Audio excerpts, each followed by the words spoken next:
ILO यानी अंतर्राष्ट्रीय श्रमिक संगठन के बारे में आज हम चर्चा करेंगे, जानते हैं ये इसके कुछ इम्पोर्टेंट क्वेश्चंस के बारे में डिस्कशन करेंगे हम लोग।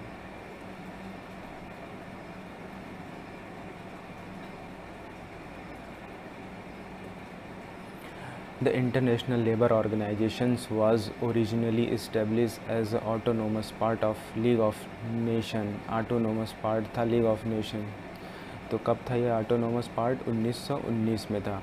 तो क्या है, अंतर्राष्ट्रीय श्रम संगठन मूल रूप से लीग ऑफ नेशंस के स्वायत्त भाग के रूप में स्थापित किया गया। सबसे पहले जब लीग ऑफ नेशन बना था 1919 में, उसी के साथ ये बना था। अब दूसरा प्रश्न ये है, the ILO was brought into the formal relationship with the UN। मतलब UN के साथ फॉर्मल रिलेशनशिप ILO के साथ कब स्टार्ट किया गया था?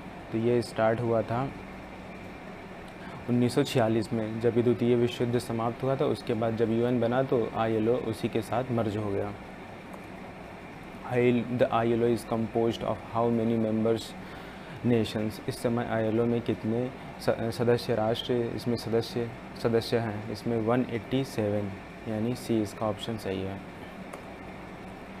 ILO sets standard for which of the following. मतलब ILO ने निम्नलिखित में से क्या मानक तय किए गए हैं? ILO के लिए डिसेबल वर्कर ये भी है, ह्यूमन राइट्स ये है, इसके लिए भी काम करता है। एलिमिनेशन ऑफ फोर्स लेबर इसको भी करता है, एलिमिनेट करता है फोर्स लेबर को। ऑल ऑफ देम, ये इसका आंसर होगा, ऑल ऑफ देम।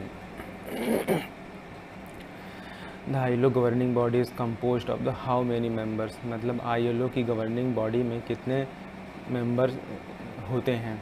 तो इसमें है सी 56, क्योंकि ये ट्राई पार्टीट निकाय है। इसमें गवर्नमेंट होगा, एम्प्लॉयर होगा, एम्प्लॉयज़ होंगे, तो तीनों मिलके इसमें टोटल 56 सदस्य हैं। Why is ILO different from UN organisations. ILO UN से डिफरेंट क्यों है? The representative of employers and the government official take part. नहीं, ये नहीं है। Representation of employers, employees and governments official take part in work, ये सही है, क्योंकि इसमें कर्मचारी अधिकारी सब मिलके काम करते हैं। तो UN ऑफिशियल ये भी नहीं है, नन ऑफ देम।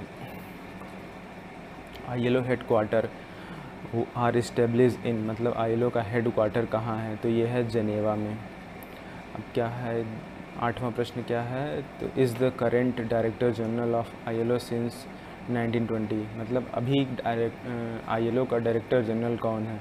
तो इसका ऑप्शन है B, Guy Ryder. International day for abolition of slavery was observe internationally on which day. मतलब कब international abolition of slavery day मनाया जाता है? मतलब दास प्रथा का उन्मूलन डे। तो ये मनाया जाता है 2 दिसंबर। ये प्रारंभ हुआ था 1959 में। तो UN द्वारा इसको जनरल असेंबली में पास किया गया था 1949 में। क्या हुआ था? 1949 में। International labour organisation receive nobel prize. मतलब इंटरनेशनल लेबर ऑर्गेनाइजेशंस को कब प्राइज़ मिला था, नोबल प्राइज़ कब प्राप्त हुआ था? तो इसका आंसर है 1969 को प्राप्त हुआ था, ये सही है।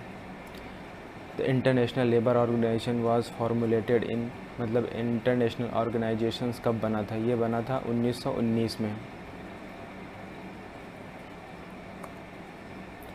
Which of the following organizations has recently released global wages report in year 19? तो ये ग्लोबल वेजेस रिपोर्ट कौन जारी करता है? तो देखते हैं कौन जारी करता है। इंटरनेशनल लेबर ऑर्गेनाइजेशन जारी करता है, वर्ल्ड इकोनॉमिक फोरम भी नहीं करता, ये सब नहीं करते। What is the theme of 2018-19 edition of global wages report. मतलब 2018-19 के ग्लोबल वेजेस रिपोर्ट की थीम क्या रही है? तो इसमें रही है, ये इसका ऑप्शन 5 सही। व्हाट लाइज बिहाइंड जेंडर पे गैप्स। पहली बार ILO ने अभी तक जेंडर पे गैप्स पर, ये इसका पहली बार इसका थीम रहा, इस पे काम करेगा ILO। धन्यवाद।